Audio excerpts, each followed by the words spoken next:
నమస్తే, welcome to our channel. నేను మెస్సిరి.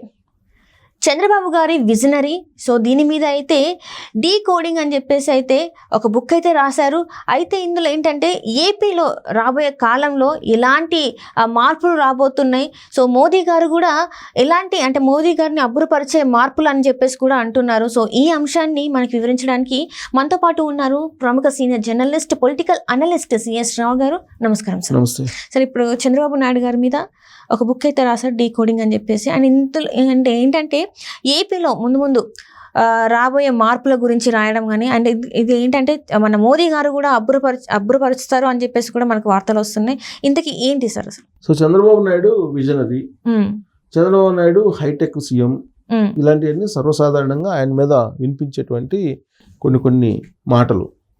ఈ మధ్య కాలంలో ఆయన గురించి ఒక జర్నలిస్ట్ కూడా బుక్ రాశారు, డీ కోడింగ్ బాబు అని బుక్ కూడా రాశారు. అంటే టెక్నాలజీ పరంగా బాగా ఆలోచించేటువంటి లీడర్, పొలిటీషియన్, రాజకీయాల్లో ఎవరైనా ఉన్నారంటే చంద్రబాబు నాయుడు పేరు చెప్తుంటారు. టెక్నాలజీని అందిపుచ్చుకోవడంలో చంద్రబాబు నాయుడు మించినటువంటి లీడరు భారతదేశంలో మరొకరు లేరు అనేది చాలా కాలంగా వినిపించేటువంటి మాట. దానికి అంగీకరించేటువంటి వాళ్ళు కూడా చాలా మంది ఉన్నారు. ఈవెన్ ప్రత్యర్థి పార్టీలకు సంబంధించినటువంటి వాళ్ళు కూడా ఆయన విజన్ని ఎవరైనా సరే ప్రశంసించాల్సిందే, రాజకీయ పరంగా విమర్శించవచ్చు, కానీ విజన్ మాత్రం తప్పుపట్టలేమని చెప్పి మాజీ మంత్రి కేటీఆర్ కూడా చెప్పారు. అలాగే కవిత, హరీష్ రావు వీళ్ళందరూ కూడా చెప్పడం జరిగింది. ఎందుకంటే వాళ్ళు ఎప్పుడు కూడా చంద్రబాబు నాయుడు ఉద్దేశిస్తుంటారు కాబట్టి వాళ్ళ గురించి నేను చెప్పాను. వాళ్ళు కూడా ప్రశంసిస్తూ ఉంటారు చంద్రబాబు నాయుడు విజన్ గురించి. ఇవాళ హైదరాబాదు లేదంటే తెలంగాణ ఈ విధంగా ఉందంటే చంద్రబాబు నాయుడు రచించినటువంటి విజన్ 2020. ఆయన ఎప్పుడో 50 సంవత్సరాల క్రితం తెలంగాణ ఏ విధంగా ఉండాలి, హైదరాబాద్ ఏ విధంగా ఉండాలి, తెలుగు సమాజం ఏ విధంగా ఉండాలి అనే దాని మీద ఒక పెద్ద డాక్యుమెంటరీ తయారు చేశారు, బ్లూ ప్రింట్ తయారు చేశారు, విజన్ 2020 అని 25 సంవత్సరాల క్రితం. ఆయన చేసినటువంటి బ్లూ ప్రింట్ తాలూకి అభివృద్ధి ఇప్పుడు కళ్ళెదుట కనిపిస్తూ ఉంది. అనేక మంది విదేశస్తులు హైదరాబాద్ వచ్చి మేము విదేశాల్లో ఉన్నట్టు, అమెరికాలో ఉన్నట్టు ఫీల్ అవుతున్నాం, లేదంటే లండన్లో ఉన్నట్టు ఫీల్ అవుతున్నాం అని చెప్పి చెప్పినటువంటి వాళ్ళలో ప్రధానంగా మనకి రజనీకాంత్ కనిపిస్తుంటాడు, హీరో రజనీకాంత్. సో ఇలాంటి ప్రశంసలు చంద్రబాబు నాయుడు అందుకుంటున్నారు. ఐఎస్బి రావడం కానీ ఇక్కడ, లేదంటే ఇంటర్నేషనల్ ఎయిర్పోర్ట్ కానీ, మెట్రో కానీ, ఇవన్నీ కూడా ఆయన విజన్ 2020లో భాగమే. 25 సంవత్సరాల క్రితం ఆయన రచించినటువంటి, ఆయన తయారు చేయించినటువంటి బ్లూ ప్రింట్లో భాగంగానే హైదరాబాద్ అభివృద్ధి మనకి ఇప్పుడు కళ్ళెదురు కనిపిస్తుంది. అందుకే ఆయన్ని విజనరీ అంటారు. ఆయన విజన్ ఎవ్వరు కూడా కాదనలేదు. ఇవాళ ఫ్లైఓవర్లు వచ్చినా ఏది వచ్చినా కానీ ఆయన తయారు చేసినట్టు బ్లూ ప్రింటే. ఏ పార్టీ వచ్చినా ఆయన తయారు చేసిన దాన్ని బేస్ చేసుకొని ముందుకు వెళ్ళడం తప్పితే కొత్తగా చేసింది ఏమీ లేదు. కొత్తగా చేసింది ఏదైనా ఉందంటే కేసీఆర్ 10 సంవత్సరాల పీరియడ్లో కాళేశ్వరం ప్రాజెక్ట్ తప్ప ఏమీ లేదు. కాళేశ్వరం ప్రాజెక్ట్ తప్ప మొత్తం చంద్రబాబు నాయుడు విజన్లో భాగంగా ఏవైతే చెప్పారో అవే చేశారు. అందుకే చంద్రబాబు నాయుడు విజనరీ అంటారు. సో ఆయన ఆంధ్రప్రదేశ్కి కూడా అలాంటి విజన్ తయారు చేశారు. విడిపోయినటువంటి ఆంధ్రప్రదేశ్కి ఒక విజన్ తయారు చేశారు. విజన్ తయారు చేసి 2014లో ఆయన ముఖ్యమంత్రి అయ్యారు విడిపోయినట్టు ఆంధ్రప్రదేశ్కి. ఆ తర్వాత విజన్ తయారు చేసి దాని ప్రకారం ముందుకు వెళ్ళాలని ఆయన ప్రయత్నం చేశారు. సడన్గా 2019లో ఆయన అధికారాన్ని కోల్పోయారు. దాని ఫలితం ఏ విధంగా ఉందో ఆంధ్రప్రదేశ్లో ఇప్పుడు చూస్తున్నారు. మళ్ళీ 2019లో కనుక వరుసగా చంద్రబాబు నాయుడు అధికారంలోకి వచ్చినట్టయితే ఇవాళ ఆంధ్రప్రదేశ్ పరిస్థితి ఏ విధంగా ఉండేదో ఆయన విజన్ గురించి తెలిసినటువంటి వాళ్ళు ఆవిష్కరించుకోవచ్చు కళ్ళెదుట. 2029 నాటికి దేశంలోని నెంబర్ 1 రాష్ట్రం చేయడానికి ఆయన బ్లూ ప్రింట్ తయారు చేశారు. 2047 కల్లా ప్రపంచంలోనే అద్భుతమైనటువంటి గ్రీన్ సిటీగా అమరావతిని తయారు చేయడానికి ఆయన ఒక మాస్టర్ ప్లాన్ని తయారు చేశారు. కానీ ఆయన కళలు సాకారం కాకుండానే 2019లో ఆయన ఓడిపోవడం జరిగింది. 2019లో ఓడిపోవడంతో ఆయన ఏదైతే అనుకున్నారో అది నెరవేరకపోగా, అది నెరవేరలేదని బాధపడేటువంటి వాళ్ళు ఇప్పుడు చాలామంది ఉన్నారు. అంటే నష్టం ఎప్పుడైనా సరే, ఏదైనా సరే జరిగిన తర్వాత తెలుస్తుంది మనకి, ముందు తెలియదు.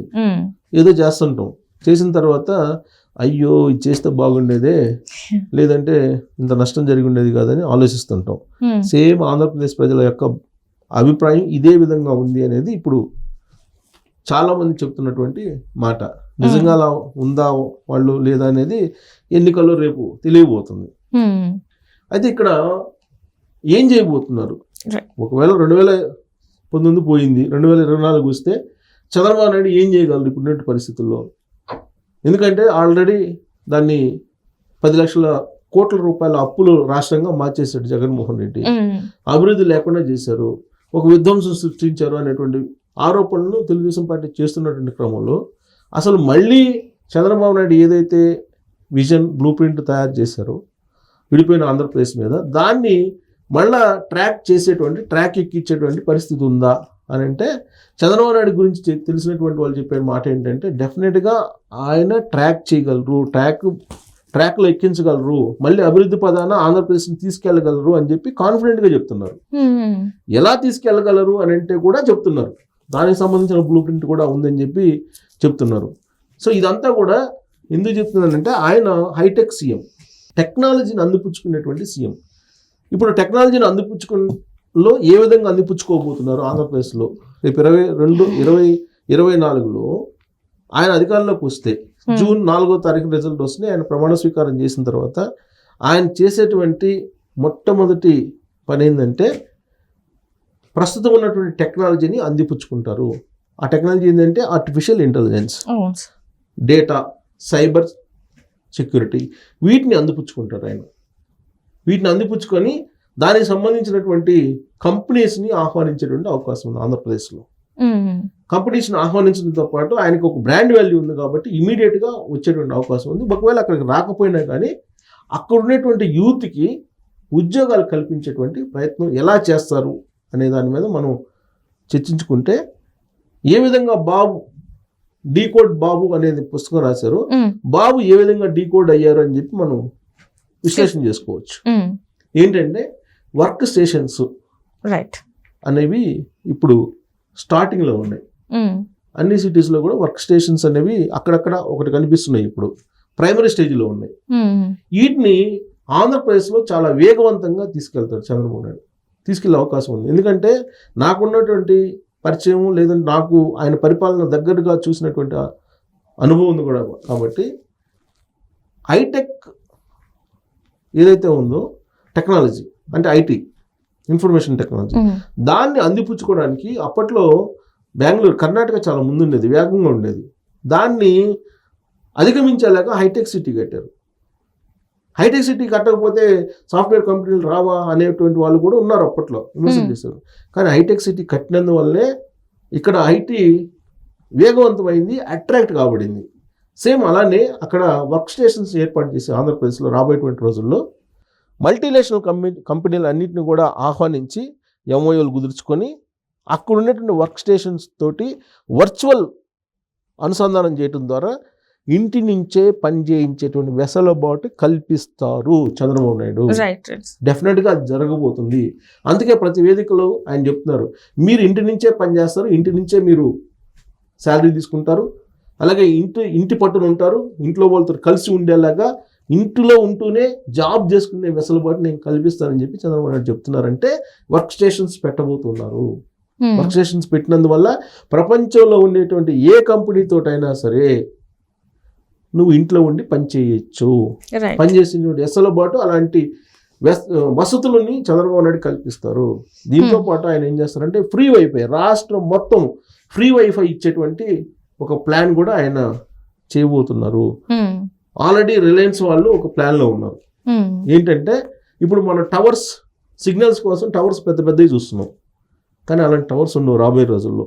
కేవలం బెలూన్ టవర్స్ అంటే గాల్లో తిరుగుతుంటాయి. ఆ బెలూన్ టవర్స్ ద్వారా ఎక్కడికక్కడ ఫ్రీ వైఫై వస్తుంది. అంటే ఒకటి మెరాకిల్స్ చూడబోతున్న టెక్నాలజీలో మెరాకిల్స్ సృష్టించడం ద్వారా చంద్రబాబు నాయుడు ఆంధ్రప్రదేశ్ని ఊహించలేటువంటి విధంగా అభివృద్ధి మార్గాన్ని పయనించడానికి, తీసుకెళ్ళడానికి బ్లూ ప్రింట్ తయారు చేశాడు చంద్రబాబు నాయుడు. అందుకే ఆయన అంత కాన్ఫిడెంట్గా చెప్తున్నారు, 20 లక్షల ఉద్యోగాలు సృష్టిస్తాను, ఇంట్లో నుంచే పనిచేసేటువంటి వెసులుబాటు కల్పిస్తాను, ప్రపంచ దేశాల్లో ఉండేటువంటి కార్పొరేట్ సంస్థల్లో ఇంటి నుంచే పనిచేసేలాగా వెసులుబడి కల్పిస్తున్నాను, అంత కాన్ఫిడెంట్గా చెప్తున్నానంటే అది ఆయనకి ఉండేటువంటి బ్రాండ్ వాల్యూ. రైట్ అందుకే నేను డీకోడింగ్ బాబు అని చెప్తుంది. సో మరొక ఒక ప్రపంచాన్ని ఆంధ్రప్రదేశ్లో సృష్టించడానికి చంద్రబాబు నాయుడు సిద్ధంగా ఉన్నారు. పొరపాటున ఇప్పుడు కనుక చంద్రబాబు నాయుడుకి ఓటేయకుండా గెలిపించకుండా కనుక ఉంటే ఆంధ్రప్రదేశ్ ప్రజలు చేసినటువంటి తప్పుని ఇంకా ఎవ్వరూ సరిచేయలేరు రైట్ అని చెప్పి మనం విశ్లేషణ చేసుకోవచ్చు. Right sir right thank you so much sir.